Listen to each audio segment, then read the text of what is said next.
Bueno, seguimos aquí en La Brújula por Radio La Luna AM1140 y ya estamos en contacto con Melisa Argento. Buenas tardes, Melisa.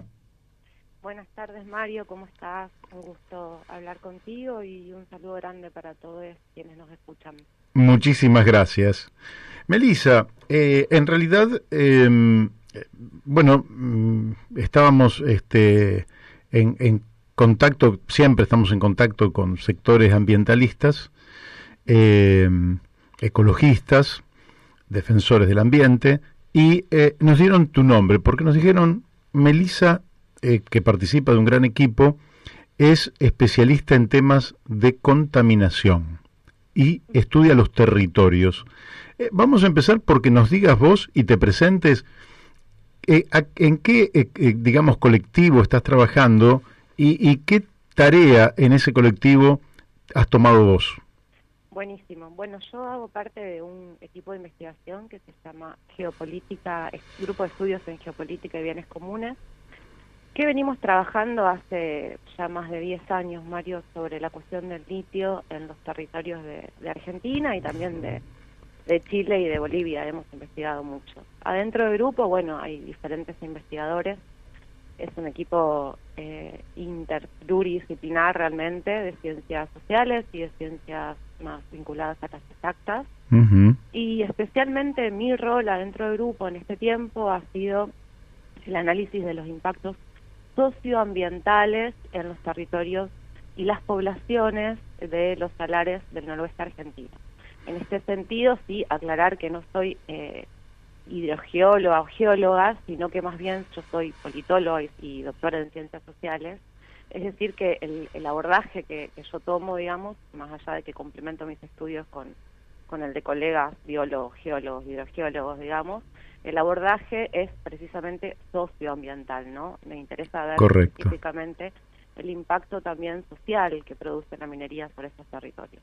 Ahora, en algún momento a todos se nos abrió el asunto del litio como realmente un elemento que, para que la gente lo sepa, está en la tabla periódica. El litio es un elemento liviano y tiene una capacidad de cargar energía, descargarla, y con poca memoria lo logra repetir muchísimas veces, de manera que una batería de litio tiene un alto rendimiento, aunque no es como algunos creen que el litio es la energía en sí, sino que es un receptor. Claro, no genera, sino que acumula o almacena energía. Efectivamente, entonces nos permite justamente eso que un celular o una tablet, uno la enchufa, la carga, después se descarga, la vuelve a enchufar, etcétera. Pero como un elemento muy interesante hasta desde el punto de vista ambiental. Pero ustedes han estudiado que el impacto en las poblaciones de los salares, de donde se obtiene el litio, es muy negativo. ¿Por qué no nos explicás un poquito qué es lo que ocurre en aquella zona?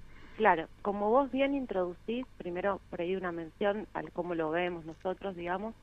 Efectivamente, el litio es un mineral que es bien ambivalente en su tratamiento, ¿no? Por un lado, por todo lo que vos planteás respecto de que tendría un rol importante a cumplir en la necesariedad de un proceso de desfosilización, ¿no es cierto? Si pensamos que son precisas cada vez más la utilización para nuestros sistemas y matrices energéticas de fuentes de energía provenientes de fuentes renovables, o sea, la energía solar, la eólica, la mareomotriz, por caso, digamos, es claro que necesitamos de acumuladores de esa energía que son continuas, ¿no es cierto?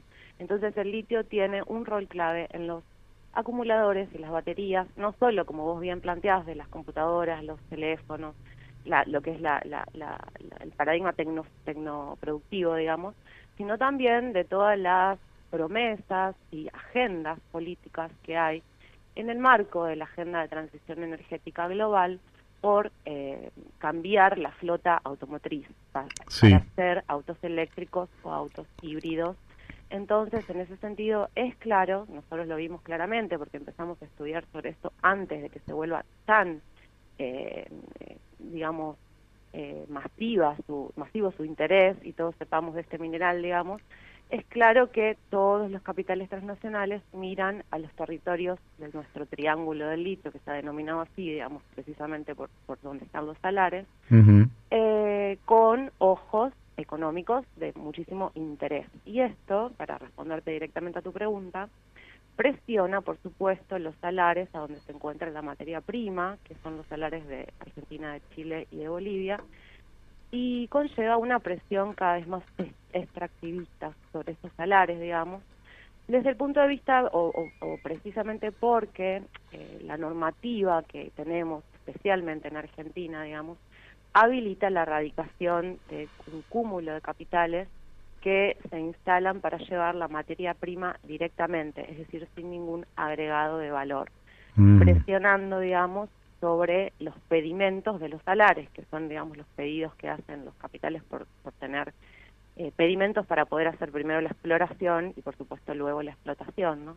Y esto ha ido conllevando un proceso, cuando yo te digo presiona de manera extractivista, porque fue acelerado el incremento de proyectos extractivos en los salares, que pasó de unos pocos a que hoy tengamos 2 proyectos en acción, activos, digamos, flotando, uno en fase avanzadísima, 18 más en fase avanzada y más de 40 en carpeta, digamos. Entonces esto se vio muchísimo en los últimos años, cuál fue la presión sobre estos territorios. Y vos decís que se llevan, porque acá un oyente habitual del programa, yo te trasladé la pregunta. Sí. ¿Qué le queda a la Argentina? No veamos el aspecto social de la región, ni veamos por un momento los impactos ambientales o la contaminación del agua. Dejemos de lado por un momento ese tema. En cantidad de dinero, ¿qué es lo que le queda a la Argentina de ese extractivismo que vos decís, no lo vamos a llamar salvaje, pero muy parecido, porque se han lanzado sobre él como verdaderas bestias a tratar de sacar todo lo que puedan? Bueno, es bien compleja la temática porque efectivamente, digamos, hay muchos ojos que están mirando nuevamente el litio como si fuera, nosotros decimos, digamos, como una especie de recurso el doradista más, entonces que solo por el hecho de tenerlo entran muchísimas rentas. Ahora, cuando uno empieza, o sea, a exportarlo, ¿no? Ahora, cuando uno empieza a desentrañar cuál es el marco normativo que regula la actividad, hay que decir primero que el litio no tiene un marco normativo específico y se rige por el mismo marco normativo de la minería metálica, o sea, la minería en general.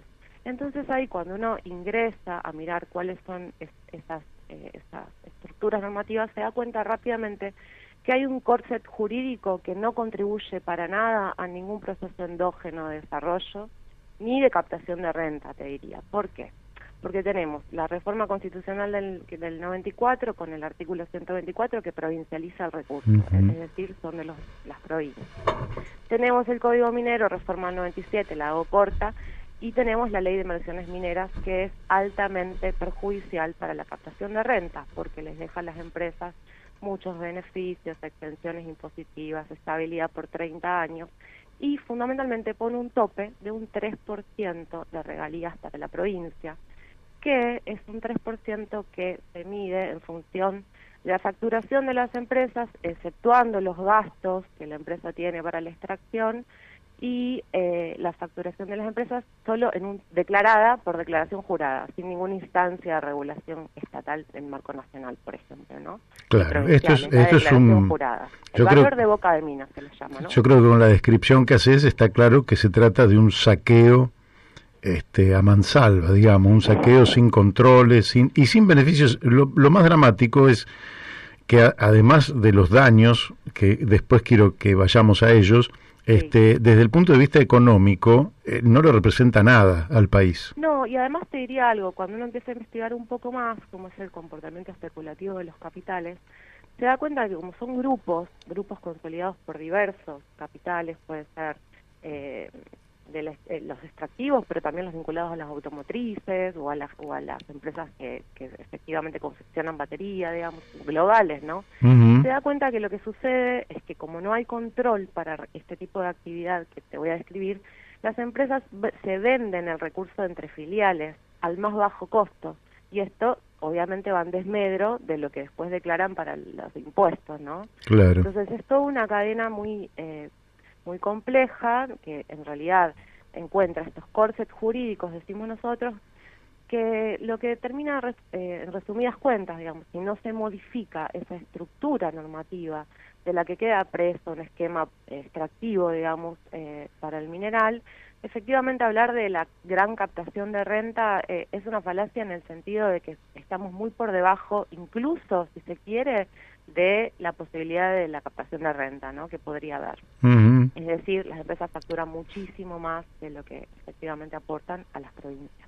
Claro, además entre la materia prima y la batería final hay una distancia sideral en costos. Te quiero preguntar, ¿qué pasa con el agua en este proceso de extracción del litio? Bien, bueno, acá la segunda complejidad es que la minería de litio siempre se presenta como una minería limpia, ¿no? ¿En qué sentido? En el sentido de que no es voladura de montaña y no es fracking, como técnicas absolutamente destructivas con el medio ambiente. Uh-huh. Es una minería que tiene otra especificidad y que hay que estudiarla en sí misma, digamos. Pero es una minería del agua. Es una minería del agua, además, en ecosistemas absolutamente frágiles, hídricamente hablando, y en condiciones climáticas adversas, como son los salares. No sé si alguien conoce el desierto de Atacama o los salares del noroeste argentino, digamos. Son las condiciones climatológicas en sí mismas, los vuelven contextos áridos, con necesidad de agua, digamos, para la población y para los animales y para las cosechas. Entonces, en este sentido, es una minería que utiliza enormes cantidades de agua en un proceso de extracción que además es desde las salmueras, es decir, las salmueras son las mismas aguas subterráneas que están por abajo del salar, o sea, de la capa del salar, ¿no? O sea, uh-huh. constituyen el salar, constituyen la cuenca hídrica del salar, que a su vez, para agregarle una dimensión más, son humedales altoandinos, es decir, muchos de estos salares o de las vegas o de los bofedales constituyen reguladores ecosistémicos. Y la minería de litio, al ser una minería de agua, extrae muchísima agua de las salmueras e inyecta también agua dulce, o se utiliza agua dulce, para el procesamiento del mineral, porque el procesamiento es por una técnica de evaporación, digámoslo simplemente, digamos, por el cual se va separando el litio del resto de los recursos evaporíticos.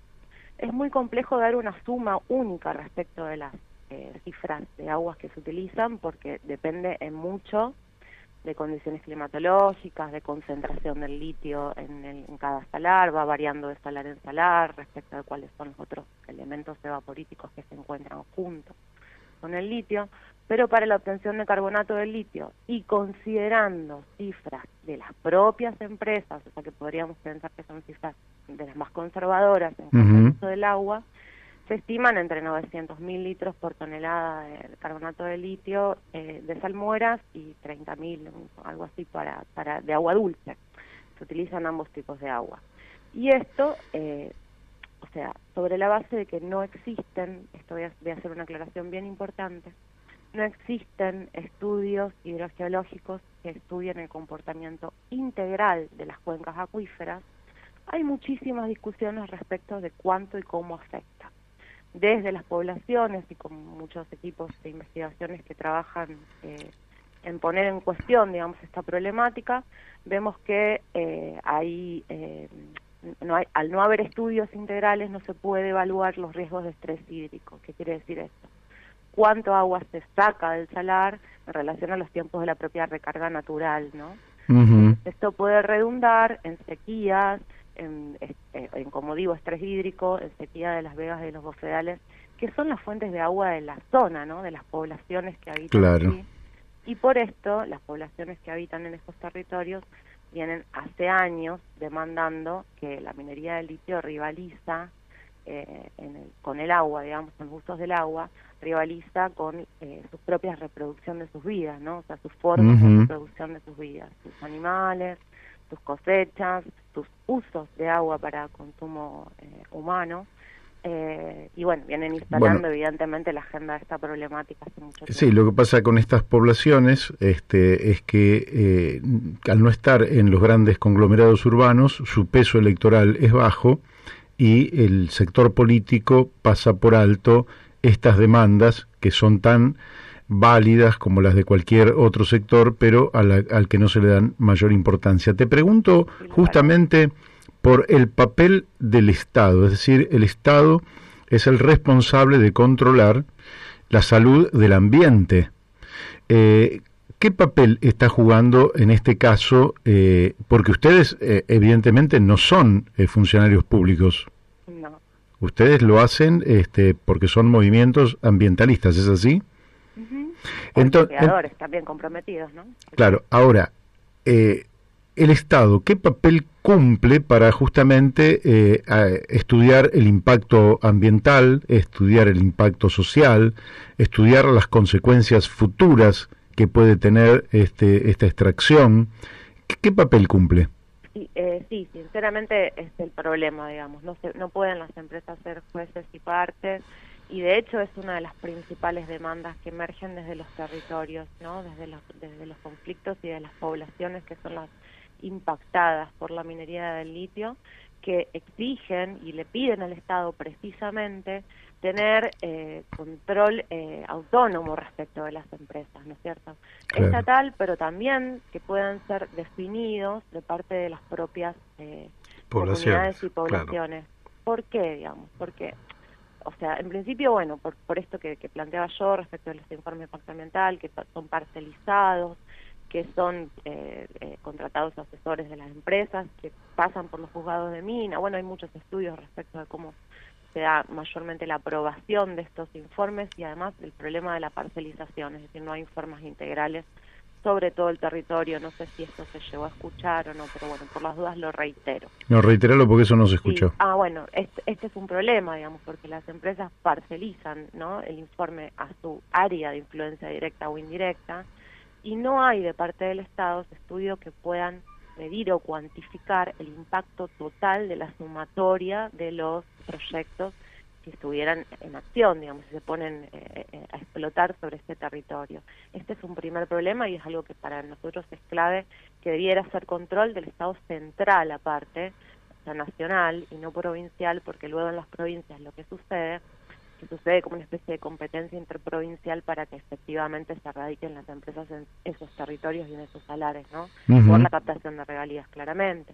Pero entonces tenemos que una cosa es que debería existir estudios integrales y completamente autónomos de las lógicas empresariales y de los intereses económicos. Eso es un primer paso, controlados por el Estado-Nación claramente, y en el marco de una planificación integral para el mineral, si estamos entendiéndolo como un mineral que tiene un rol a cumplir hacia el futuro, digamos. Acá lo que tiene que haber es una política integral respecto de cómo se trata este mineral y respecto de cómo se trata, y fundamentalmente se respeta a las poblaciones, porque lo segundo que no sucede y que debería suceder por ley, nacionales, provinciales e internacionales, legislaciones internacionales, es que no se respeta el derecho a la consulta previa, libre e informada en estos territorios. Que es un derecho que ha sido ratificado, digamos, del convenio 169 de la OIT, ratificado por Argentina como gran conjunto de los países de América Latina, que luego terminó siendo un derecho que es una piedra en el zapato, digamos, para muchos procesos de minería, porque finalmente no se los respetó ni se los implementó y no existe la legislación que regule la implementación en estos territorios. Tal es así que una de las cosas más novedosas e importantes que hicieron y que existe desde el 2015, desde las poblaciones de los territorios de los salares de Salinas Grandes y Laguna Guayatayoc, que queda entre Salta y Jujuy, que es una de las 7 maravillas del mundo, digamos.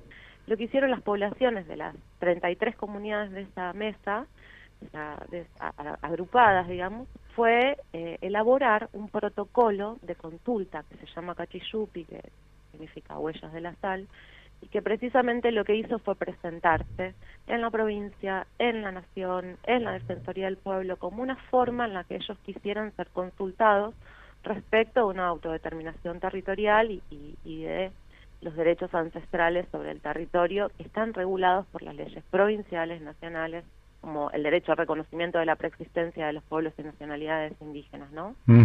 Así es. Y también tienen incluso, a partir de instituciones como el INAI, el reconocimiento a personería jurídica, así también a títulos territoriales, ¿no? Bien. Hay un complejo entramado que finalmente, para decirlo sintéticamente y no demorarte, no se implementa. Claro, sí, sí, nosotros vivimos una democracia restringida en la Argentina, pero hay una última pregunta que te quiero hacer porque el tiempo se nos ha ido y han quedado varias cosas en el tintero y tuvimos ese pequeño corte. ¿Cómo ves vos que Argentina realice algo similar a lo que planteó Bolivia, en tanto una asociación con una empresa alemana para la producción de baterías?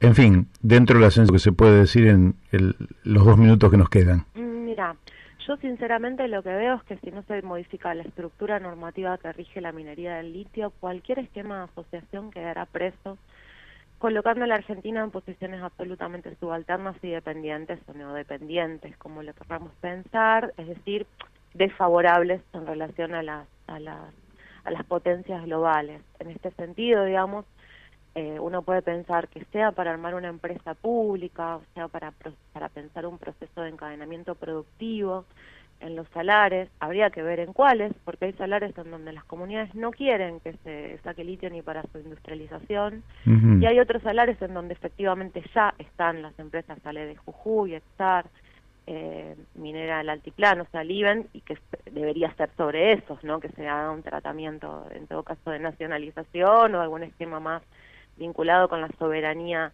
nacional, no sobre aquellos que las comunidades tienen otra decisión tomada en su derecho a autodeterminación territorial. En todo caso, lo que veo en primera medida es esto que te planteo: hay que modificar esta estructura normativa que funciona como corset para cualquier tipo de propuesta endógena. Y por otro lado, lo que veo es que hay mucho interés y mucha cuestión realmente políticamente interesante y potencial respecto de la articulación para hacer la batería. Hay muchos investigadores trabajando sobre esto, mucha apuesta de grupos de investigación referidas a la investigación de la confección de batería o elementos o partes de la misma, ¿no? Sí. Que implican procesos de agregado de valor y que están trabajando, y no hay una coordinación integral de una política pública nacional que ponga en valor esto para hacerlo de manera coordinada entre los diferentes centros de investigación. Y al mismo tiempo, digamos, hay también una apuesta por la reciente, ¿no?, sobre la ley de electromovilidad y demás, y que lo que a mí me parece es que juega un rol que queda también atravesado por finalmente otras decisiones, como por ejemplo los tratados entre la Unión Europea y Mercosur, que van a bajar los aranceles para la importación de automóviles, y probablemente sean automóviles eléctricos, con lo cual, mientras se apuesta por proyectos con carácter más endógenos o de soberanía nacional, se abre la puerta para que eso después no prospere de la mano de el ingreso de importación sin aranceles. Entonces es un esquema complejo. Bien. Bueno, Melissa, el tiempo se nos ha ido y seguramente la seguiremos en otro momento. Desde ya te agradecemos, ha sido muy clara en tu exposición y la vamos a seguir porque es un tema absolutamente estratégico y da la impresión de que al Ministerio de Producción se le ha escapado la tortuga. Te mandamos un abrazo desde aquí y muchísimas gracias. Un gran abrazo para vos, reitero de nuevo para todos quienes escuchan en esta situación tan compleja que estamos viviendo como sociedad. Y bueno, estoy a disposición y espero haber arrojado algunas ideas. ¿Hay alguna página donde podamos contactarlos y ver su trabajo? Sí, tenemos con el grupo de Geopolítica y Bienes Comunes, Geopol Comunes Geopolítica y Bienes Comunes, lo buscan así, enseguida van a encontrar una página, 2 libros que son investigaciones muy completas sobre la temática de los diferentes investigadores que trabajan otras dimensiones que yo, siempre cruzando dimensiones globales, nacionales, regionales y territoriales. Excelente. Qué bien, muy bueno. Te preguntaba además porque tengo una hija que es doctora en antropología, que está casado con un geólogo que es doctor en volcanes, o sea que se la pasan discutiendo estos temas. Qué bueno, qué bueno. Bueno, y te envía un saludo también a Ariel, que se puso en contacto. Bárbaro. Bueno, hasta la próxima entonces. Hasta luego. Chau. Bueno, hemos hablado con Melissa Argento, sobre un tema más que importante.